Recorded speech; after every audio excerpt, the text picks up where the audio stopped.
बिस्मिल्लाहिर्रहमानिर्रहीम। आज हम सेकंड ईयर में एक न्यू लेक्चर के साथ अल्केन्स और साइक्लो अल्केन्स पे बात कर रहे थे, तो उस पोर्शन का ये लास्ट टॉपिक है। इसके बाद प्रिपरेशन पे हम आएंगे कि relative stability of alkanes and cycloalkanes क्या है। स्टेबिलिटी और रिएक्टिविटी का हम मुआवजा करेंगे इस लेक्चर में। लेकिन उससे पहले अगर आपने हमारा चैनल अभी तक सब्सक्राइब नहीं किया तो इसे सब्सक्राइब कर दें, बेल आइकन को प्रेस करें कि आपको नए आने वाली वीडियो की नोटिफिकेशन मिलती रहे। और अगर आपको ये वीडियो पसंद आती है तो आप इसको लाइक करें और कमेंट सेक्शन में फीडबैक दें।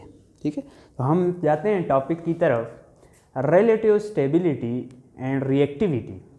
अल्केन और साइक्लो अल्केन में हम देखेंगे, उनका मुआवजा करेंगे कि हमारे पास जो स्टेबिलिटी है वो साइक्लो अल्केन्स और अल्केन्स में किसकी ज़्यादा है, किसकी कम है और किसकी ज़्यादा है तो क्यों ज़्यादा है, ये बात हम डिस्कस करेंगे।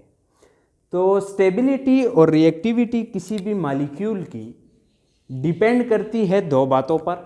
एक, उस मॉलिक्यूल की स्ट्रक्चर कैसी है, दूसरा उसके अंदर बॉन्ड्स कैसे हैं, यानी उसके नेचर ऑफ बॉन्ड्स क्या हैं। इन दोनों फैक्टर्स को जब हम देखते हैं तो इससे हम एक्सप्लेन कर सकते हैं कि किसी भी मॉलिक्यूल की कितना ज़्यादा स्टेबल होगा या कितना रिएक्टिव होगा। ये दो बातों पे डिपेंड करती है। अब हमारे पास जो अल्केन्स हैं, इनको हमने इनके इंट्रोडक्शन में कहा था, they are also called as paraffins. इनको पैराफिन्स कहा जाता है। पैराफिन्स एक लैटिन वर्ड है। पैरा का मतलब होता है लिटिल और एफिन्स का मतलब होता है एफिनिटी या रिएक्टिविटी। मतलब बहुत कम किसी चीज़ की तरफ एफिनिटी रखने वाली जो चीज़ें होती हैं उनको पैराफिन्स कहा जाता है, और पैराफिन्स को नाम दिया गया है अल्केन्स। अब ये less reactive and more stable हैं, तो इसकी क्या रीज़न है? इसकी दो रीजंस हैं। Number 1 is polarity and number 2 is sigma bond. Polarity का मतलब ये है कि एक हमारे पास ये पोलर हैं, नॉन पोलर हैं। नॉन पोलर होने की रीज़न क्या है? 3 किस्म के हमारे पास बॉन्ड्स होते हैं। ये हम इलेक्ट्रोनेगेटिविटी के डिफरेंस पे डिसाइड करते हैं। अगर हमारे पास 0.5 से इलेक्ट्रोनेगेटिविटी का डिफरेंस कम आ जाए तो वो हमारे पास नॉन पोलर कोवेलेंट बॉन्ड होता है। वो हमारे पास नॉन पोलर कोवेलेंट बॉन्ड होता है। अगर हमारे पास इलेक्ट्रोनेगेटिविटी का डिफरेंस 1.7 और 0.5 के दरमियान आ जाए तो ये हमारे पास पोलर कोवेलेंट बॉन्ड होता है। Polar covalent bond. अगर इलेक्ट्रोनेगेटिविटी दो एटम्स के दरमियान कोई भी बॉन्ड बना हुआ है, अगर उनके दरमियान डिफरेंस 0.5 और 1.7 के दरमियान का हो तो वो बॉन्ड पोलर कोवेलेंट बॉन्ड होता है। अगर इससे ज़्यादा हो, 1.7 से अगर किसी दो बॉन्ड्स के दरमियान इलेक्ट्रोनेगेटिविटी का डिफरेंस ज़्यादा हो तो वो हमारे पास प्योर आयनिक बॉन्ड होता है। तो जब हम अल्केन्स के बॉन्ड देखते हैं तो अल्केन्स में एक बॉन्ड कार्बन और हाइड्रोजन के दरमियान है। कार्बन और हाइड्रोजन की जब इलेक्ट्रोनेगेटिविटी पे हम नज़र डालते हैं तो कार्बन की इलेक्ट्रोनेगेटिविटी 2.5 है, हाइड्रोजन की इलेक्ट्रोनेगेटिविटी 2.1 है। जब हम इसका डिफरेंस निकालते हैं तो इलेक्ट्रोनेगेटिविटी का डिफरेंस 0.4 आ जाता है। अब 0.4 हमारे पास 0.5 से कम है। जब 0.5 से कम है तो ये बॉन्ड प्योरली नॉन पोलर होगा। ये क्या होगा? नॉन पोलर होगा। तो पोलर बॉन्ड ज़्यादा रिएक्टिव होता है as compare to non polar bond. तो ये बॉन्ड रिएक्टिव नहीं है। जो जितना रिएक्टिव नहीं होगा तो उतना ज़्यादा स्टेबल बॉन्ड होगा, तो इस वजह से ये स्टेबल है। जब दूसरा बॉन्ड हम देखते हैं कार्बन और कार्बन का, तो इसकी भी 0.5 है इलेक्ट्रोनेगेटिविटी, इस कार्बन की 0.5 है, तो डिफरेंस 0 आ गया। जब डिफरेंस 0 आ गया तो 0 भी इस रीजन में लाई कर रहा है। तो ये बॉन्ड भी प्योरली नॉन पोलर बॉन्ड है। इसकी वजह से इसकी रिएक्टिविटी कम हो जाती है और इसकी स्टेबिलिटी ज़्यादा हो जाती है। दूसरी रीज़न जब हमारे पास देखते हैं अल्केन्स की, इसके अंदर जो कार्बन हाइड्रोजन या कार्बन कार्बन बॉन्ड है ये सारे के सारे सिग्मा बॉन्ड है। All sigma bonds are stronger than pi bonds. अगर पाई बॉन्ड प्रेजेंट हो तो पाई बॉन्ड से सिग्मा बॉन्ड ज़्यादा स्ट्रांगर होता है। अब जो सिग्मा कोवेलेंट बॉन्ड्स हैं, ये कार्बन और हाइड्रोजन या कार्बन कार्बन के दरमियान सारे जो बॉन्ड हैं ये सिग्मा कोवेलेंट बॉन्ड हैं, ये ज़्यादा स्टेबल हैं। ज़्यादा स्टेबल हैं तो ये रिएक्ट नहीं करते तो अल्कीन की रिएक्टिविटी कम हो जाती है। इस बिना पे हम इन्हें कहते हैं पैराफिन्स। क्या कहते हैं? पैराफिन्स। नाउ अब हम जब साइक्लोअल्केन्स की बात करते हैं तो हम कहते हैं कि साइक्लोअल्केन्स के जो मेंबर्स हैं उनकी केमिकल प्रॉपर्टीज़ ओपन चेन जो अल्केन्स हैं उनसे मिलती हैं, लेकिन यहाँ पे दो एक्सेप्शंस हैं, याद रखनी है। जब exception is the beauty of chemistry, ठीक है। एक्सेप्शन जब आती है तो वो बात इंपॉर्टेंट हो जाती है, ठीक है। अब हमारे पास एक्सेप्शन में हम साइक्लोप्रोपेन और साइक्लोब्यूटेन की बात करते हैं। ये जो दो मेंबर हैं इनमें एक्सेप्शन आ जाता है। अब एक्सेप्शन क्या है?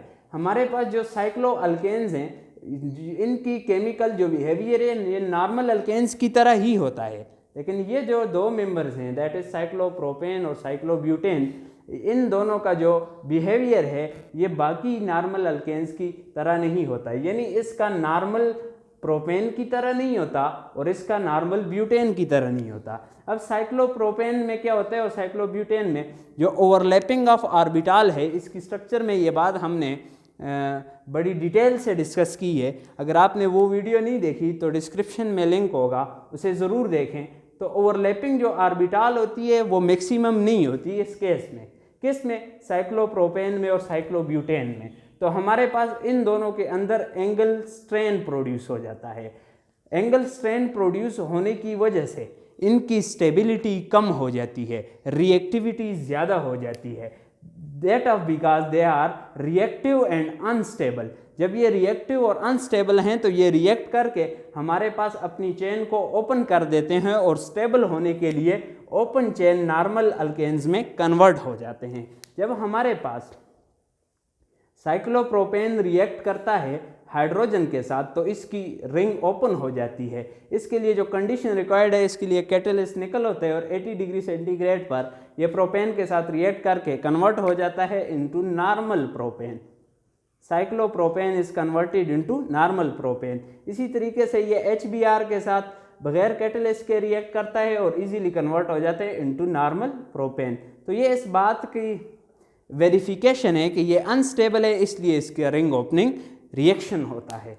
दूसरी बात, जो साइक्लोब्यूटेन है और साइक्लोप्रोपेन है, इन दोनों का जब हम मुआवजना एक दूसरे से करते हैं तो इसके अंदर हमारे पास साइक्लो जो ब्यूटेन है ये ज़्यादा स्टेबल है एज कम्पेयर टू साइक्लोप्रोपेन, क्योंकि साइक्लोब्यूटेन में रिंग स्ट्रेन कम होता है, साइक्लोप्रोपेन में रिंग स्ट्रेन ज़्यादा होता है। रिंग स्ट्रेन क्या है कि नॉर्मल ऑप्टिमल एंगल से जब sp3 हाइब्रिडाइजेशन कार्बन के अंदर हो तो उसका नॉर्मल ऑप्टिमल एंगल 109.5 होता है। हमने इसकी स्ट्रक्चर में देखा था साइक्लोप्रोपेन की कि इसमें 60 डिग्री के करीब एंगल आ जाता है, जबकि साइक्लोब्यूटेन में अबाउट 90 डिग्री के आता है।